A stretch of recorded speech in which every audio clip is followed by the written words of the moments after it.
Hello, my name is Robert. Welcome to my videos.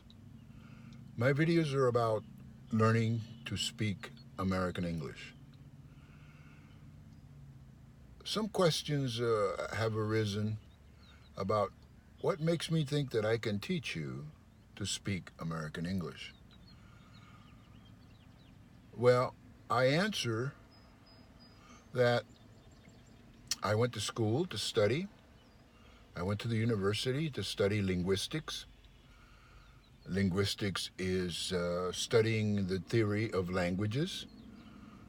It's studying the structure of languages, studying everything that has to do with how babies learn to speak their first language.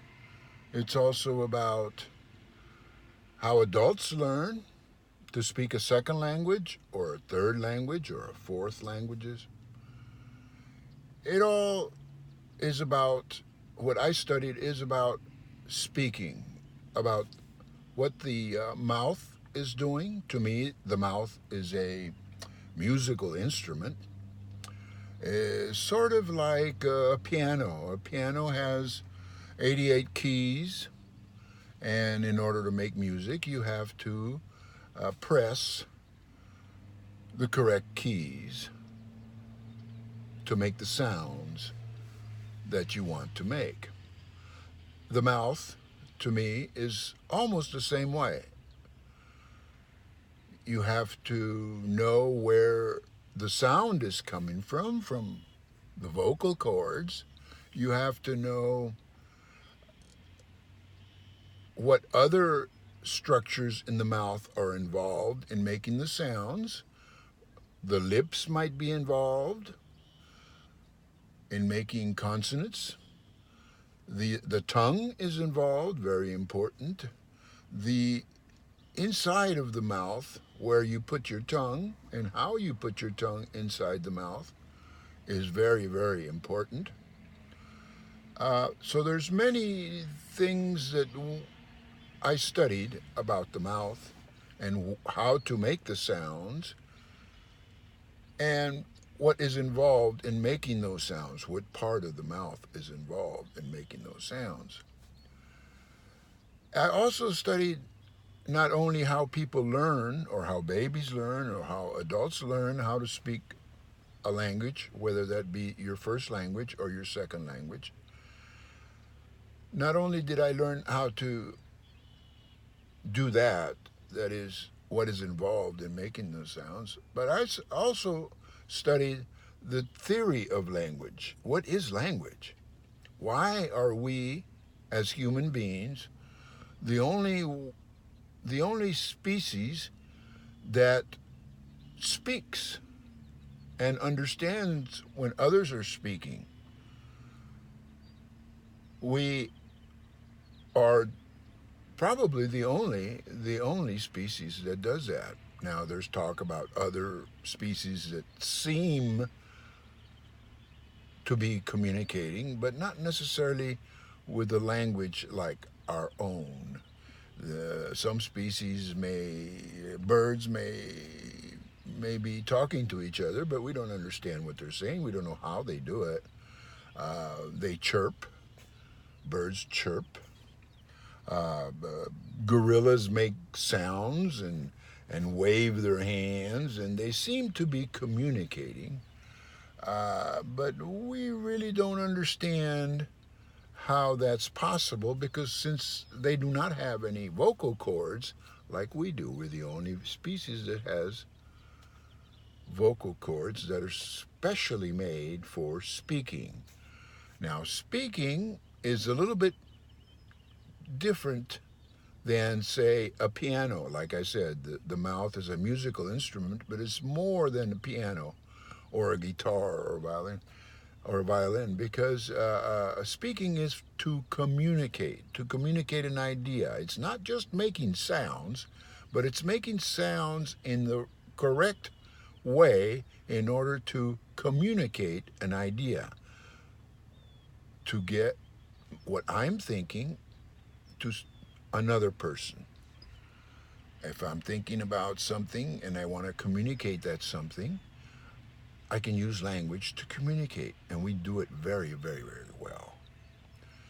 So I went to study linguistics, which is all about how people learn to speak, what's happening in the brain, how the brain is involved, how the ears are involved in listening, and all of that. Uh, and then after I finished studying at the university, and again, I was very, very interested in learning about linguistics because my first language is not English. My first language is Spanish. So my mother tongue, as they call it, my first language was Spanish. But I happen to live in the United States. I was born in the United States.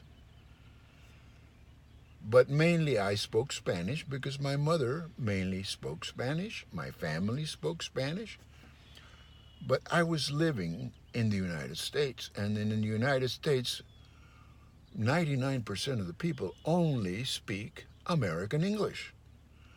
So I had to learn to speak. I wanted to learn to speak American English correctly. I wanted to learn to speak American English like everybody else. But I had nobody to teach me because my family spoke mainly Spanish and they spoke English also, but with a very, very heavy Spanish accent. I didn't want to have a very, very hard Spanish accent. I wanted to have an accent that was almost like American people. That was very important to me. So when I went to college, I knew how to speak Spanish and I knew how to speak English, but I still had problems speaking because my Spanish, that is my first language, which was the only language that I really, really knew, would make I would make mistakes in English because I was copying the Spanish sounds instead of just concentrating and focusing on the English sounds. In fact, I still remember when I was a little boy, the only English that I heard would be when tourists from other parts of America would come to my hometown for recreation, for fun, and I would hear them speak to me or to my family or to my friends in Spanish. And when Americans try to speak Spanish, it's very funny. When Americans try to speak Spanish, they don't understand that in order to speak Spanish or in order to speak a second language, you have to pronounce the sounds in that second language. But since they didn't know that, they would try to speak Spanish with English, American English sounds, and they sounded very, very funny. So when I was growing up, when I was a little boy, and I wanted to learn to speak English like the English-speaking Americans that I saw, I learned, or I thought, that English, I didn't know that English was different than Spanish. I was a little boy, maybe 4 or 5 years old. But what I heard was the Americans speaking Spanish with an English accent. So I thought that English was nothing more than Spanish spoken with English, American English sounds. So I started to speak Spanish, which is the only language that I knew. I started to speak Spanish like the Americans spoke Spanish, with English, American English sounds. And it sounded very, very funny. My friends would make fun of me because I was speaking Spanish with American sounds. And it sounded very, very, very weird, very funny. But that was my first try, my first attempt to learn about speaking English. And of course, I was wrong. I was still speaking Spanish. I thought I was speaking English because it sounded like English to me, to my ears. But it was still Spanish because Spanish is all I knew. All the words that I was saying were Spanish words, except I was saying them with American English sounds. And it sounded very funny. It still makes me laugh even to this day. So as I grew older, I realized that when I tried to speak to Americans, they didn't understand what I was saying because I was still speaking Spanish with American English sounds. So after a while, even Americans thought that it was really, really funny to hear Spanish being spoken by a Spanish-speaking person with American English sounds. So I realized that English was, when I grew older, that English was a completely different language. It had, not only did it have different sounds, but the words, the vocabulary was different. Also, the structure, which I studied at the university, the structure was different too. How you put the words together into sentences was different. The verbs, the nouns, the adjectives, the adverbs, where you put those words in the sentence. For example, in Spanish, you have descriptive adjectives and limiting adjectives. That's part of the structure of language. And in English, all adjectives go before the noun. So before you say a noun, for example, the noun door, the door that you open and you close in your house. If you want to say that the door's red, you say red door. Well, in Spanish, it's actually the opposite. In Spanish, you would put the noun door first and then the adjective, or at least one of the adjectives, because there's two types. There's descriptive adjectives, which describes the noun, and there's a limiting adjective, which limits the noun. So red door in Spanish would be, instead of red door, you would have to turn it around and say door red. So in order to speak and be understood in English, or you have to learn to put all the adjectives before the noun. So that's just one difference between English and Spanish, and there's many, many differences. Just like depending on what language you speak as your mother language, and since I can't see you, I don't know who you are, but if you're interested, I know you're interested because you're watching my videos, so you have to consider that also. What is your first language, and how is it going to interfere with learning your second language? And I will talk a lot about that because I know a lot about that. Because there's people for example, people that speak Asian languages, for example, Japanese or Korean or Chinese or Vietnamese. Their languages are different than the languages that come from Europe. For example, European languages, Spanish, English, French, German, all of those languages, they're totally different in the way that they're put together than Asian languages. We call European languages sound languages. They have to do with sounds. You have to learn to say the sounds correctly. Whereas Asian languages are not necessarily sound languages, they're tonal languages. So they have to do with the tone, the accent that you put in your words, and not necessarily the sounds. You can say the same word with different sounds, but unless the tone is correct, it will not communicate what you're trying to communicate. So again, why do I think I can teach you something about learning to speak English?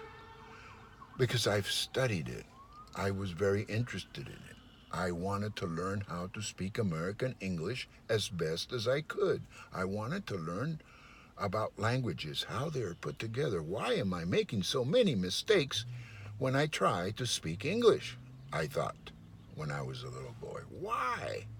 Somebody explain it to me. Nobody really could explain it to me because not many people know about the study of linguistics. The reason for that is because you have to already know two languages to be able to study linguistics at the university. You have to be able to compare two different languages so that you can see how they fit together or how they don't fit together. So I learned about all of the different aspects of language and language learning at the university, and it helped me a lot, because after I finished learning all of this linguistics material at the university, then I understood what I had to do to try to speak better English. So now I speak better English than I used to speak. I don't say Spanish words with English sounds anymore. I actually use English words with English sounds. But I will always have a certain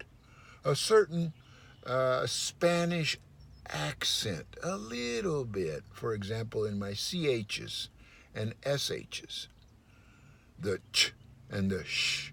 Sometimes, if I'm not focusing, I tend to say one for the other. In other words, instead of saying chair, a chair is a piece of furniture that you sit down on, I will say share.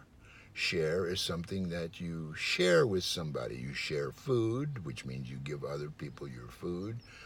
You share money, you give other people your money. Share. So sometimes instead of saying share, I will share my food with you. I will say, I will share my food with you, which is totally nonsense. Because I will share my food with you means I will sit down the food for you. Doesn't make any sense. So I still have some of those problems, because some of the problems that people have in learning to speak English are so difficult. Even when you know what you're doing wrong, even if you practice what you're doing wrong in order to speak English more correctly or better, it's very hard to do. You have to focus, you have to concentrate in what's coming out of your mouth. You have to learn to hear what you're saying. And when it's wrong, you, of course, learn to correct it. And the more you practice correcting it, the better you will speak American English. But some things, some sounds, you will never be able to correct. Not many, maybe 1% of all of the sounds that you know will not be correctable, because you learn those sounds as a little baby. And maybe they were wrong to begin with. Maybe your mother that taught you your first language, she herself didn't speak that language correctly. So you will learn from your mother, which is very important. When you're a little baby, when you're the first 12 months of your life is very important, because you're listening to your mother speak for 12 months. It's not till you're about 1 year old that a baby starts to say words. And actually, when they're saying words, they're not really practicing the words. They're practicing the sounds. For example, in English, they're practicing the P, the sound for P, which is involves the two lips.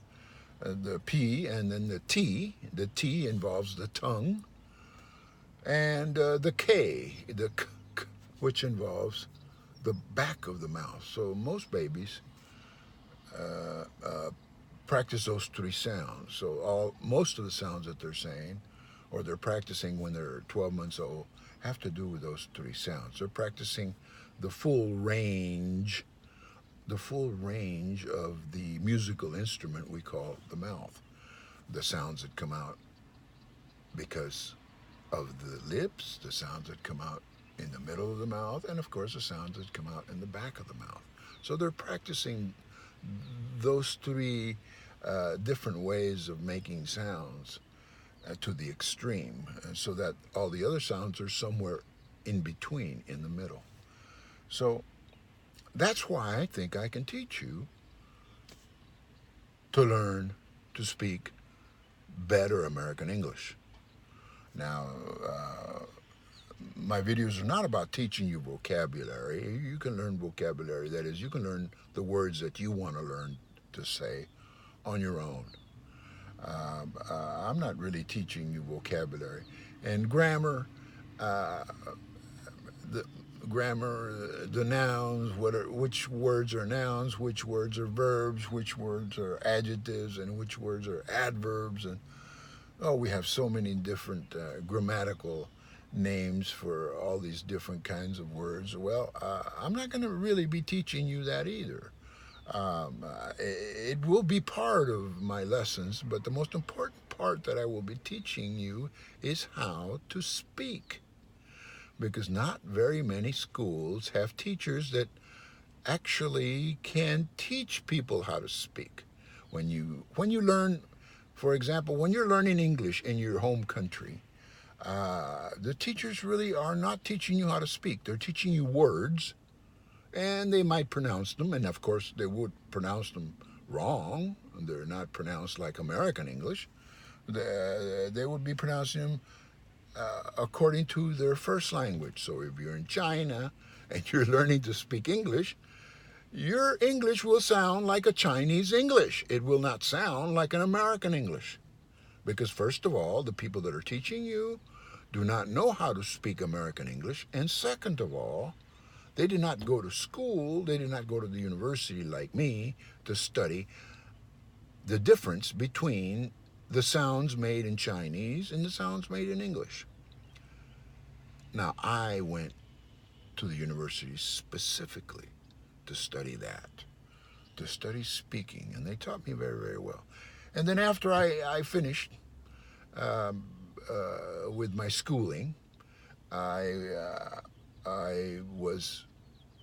was given a job, or I found a job very, very quickly, teaching people from other countries to speak English, because I was very, very good. And then my students loved me because I would teach them how to speak. They really wanted to learn how to speak. They were tired of going to English classes that taught them vocabulary, a whole list of words. They would learn 20, 30, 40 words in one day, every day, and by the fifth day they forgot the words they learned the first day. Also, they were tired of trying to figure out how the words were put together into sentences. They were studying sentences. Well, I've told you before, people do not speak in sentences. We speak in utterances. Remember what an utterance is.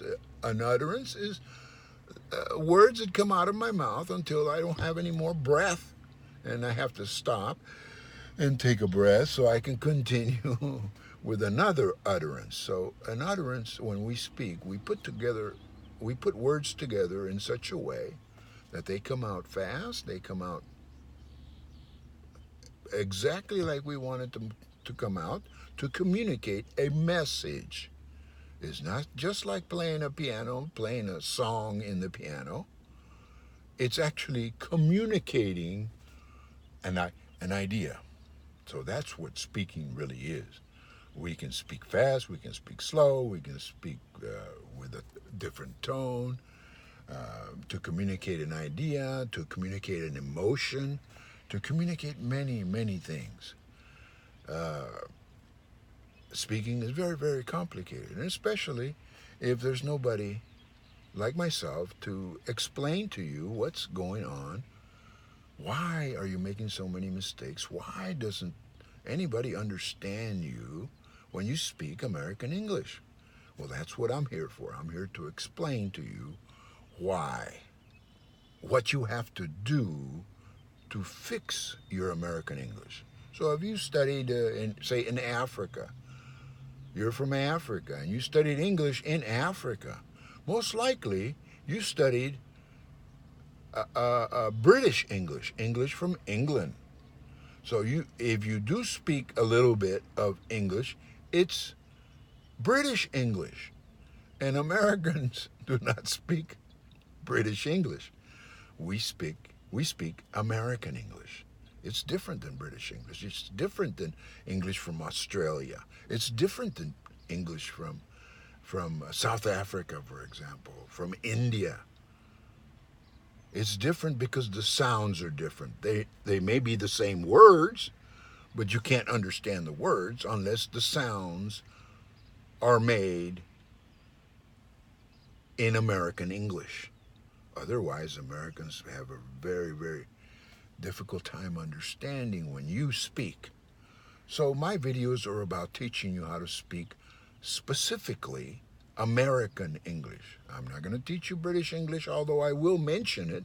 I will tell you the difference between British English and American English. For example, one big difference is that, for example, in the word butter, butter is spelled B-U-T-T-E-R. Those T's in the middle of the vowels, the U and the E, B-U-T-T-E-R, the T's in British English are pronounced like a T. They say butter. They actually say a T when the T is between two vowels. In America, we don't do that. We don't say butter. If you say butter, people will laugh at you. Well, they won't laugh at you, but they'll know that you're not from the United States. We try not to laugh at the way people speak American English because we know how difficult it is to learn American English. So we do not say butter. We say butter. Butter. We put a D. We say a D instead of a T. Now, a D is made different in the mouth than a T. A T is made with the tip of the mouth up in the alveolar ridge, right behind the alveolar ridge. You have a ridge right here behind the teeth, the upper teeth. In British English, you say butter. Well, in American English, we say butter. Butter. So it sounds more like a D. We don't pronounce the T with the tip of the tongue going up into the alveolar ridge. We just let it relax and just say like a D with the middle of the tongue going a little bit up instead of up like that for the T. So butter, the tongue goes up into the mouth. Butter, whereas butter is more like butter, like this. So there are two different ways of saying the same word. So my goal is to give you enough information, give you enough things to practice so that you can be better understood when you reach America, or maybe you're already in America and you're struggling, you're having problems with people understanding you. I will try to explain to you why you're having those problems, and I will explain to you what you have to do to practice those sounds so that you will be better understood. And of course, number one problem is in learning to speak American English when people from other countries try to be understood in English. People from other countries think, well, if I just speak one word at a time, I will be understood. That sounds like a good idea. The only thing is that nobody speaks one word at a time. We speak with utterances. All the words put together, really, it sounds very fast, but it's not very fast because you do it in your first language. All people from all over the world speak in utterances in their first language. So when you learn a second language, you have to learn to speak in utterances also, like everybody else. It just makes sense. But some people think that, well, if I slow down my English, my American English, when I'm speaking to Americans and I'm from another country or speak another language, that Americans should be able to understand me. And that might sound like a good idea. And sometimes it works. It works with some words if you're saying the words correctly. But the problem is, like I was telling you, I was making mistakes when I tried to speak English because I thought English was Spanish spoken with English sounds. So I was very funny. Nobody understood me. And the same thing with maybe some of you that are listening to this video right now. You're trying to speak English with your language sounds. And your language sounds are not the same sounds that Americans use in English.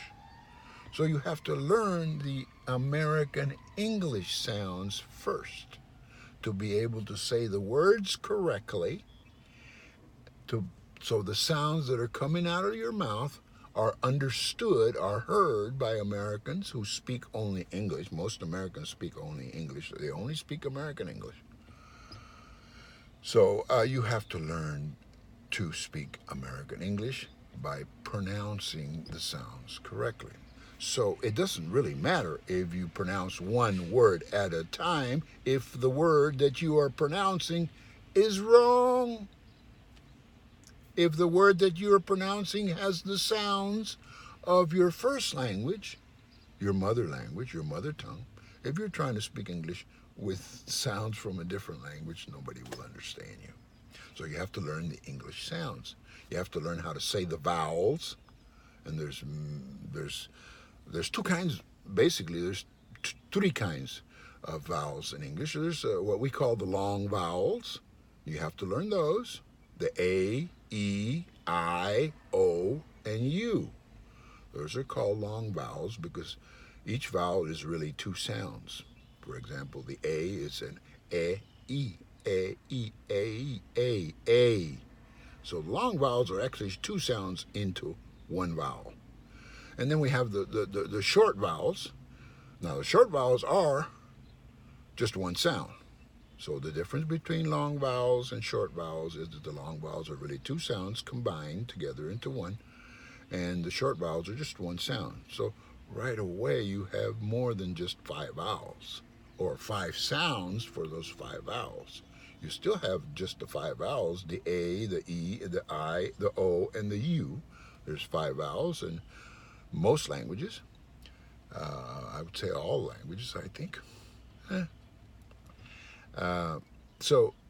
But they're not necessarily just one sound corresponding to each and every vowel. So we have 5 vowels in English, but we have more than 10 sounds for those 5 vowels.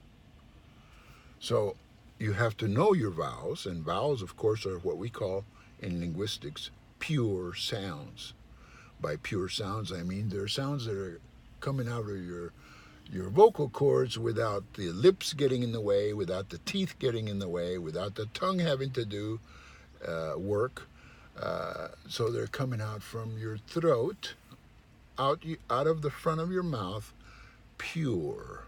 That is, nothing interferes with those sounds. So we have vowels in English, and then we have consonants. And now, consonants are sounds that are coming out of your mouth or out of your vocal cords, but before they come out the front of your mouth, something gets in the way. Sometimes it's the lips, like the sound for M.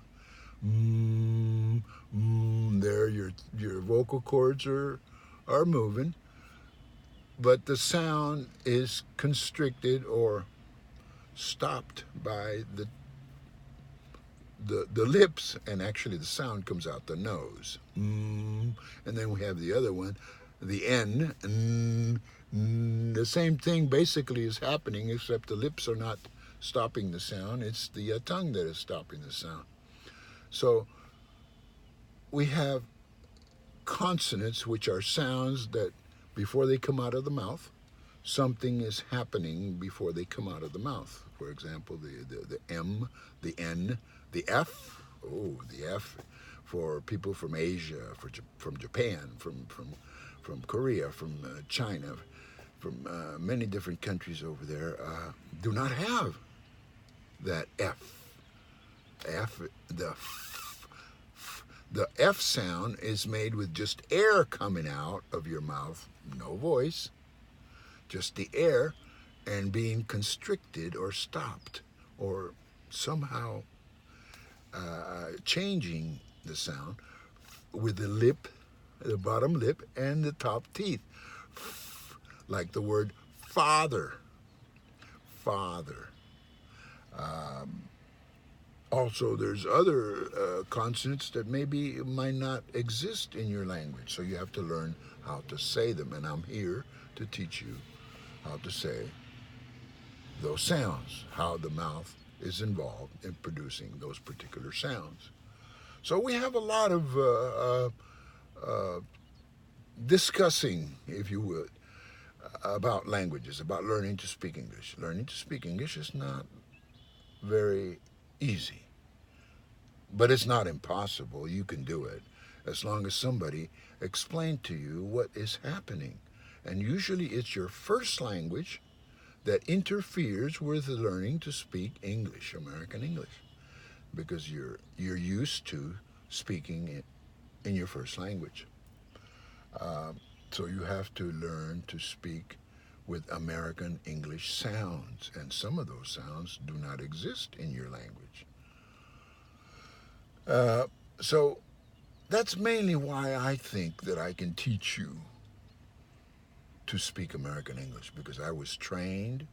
I went to school, to the university, to study about languages, and also I've had all my life, I have maybe 50 years of practice in teaching other people from other countries how to speak American English. That's what I did as a living. I was a teacher. And I'm retired now. I've been retired for about 3 years from working, although I'm retired from teaching about 20 years.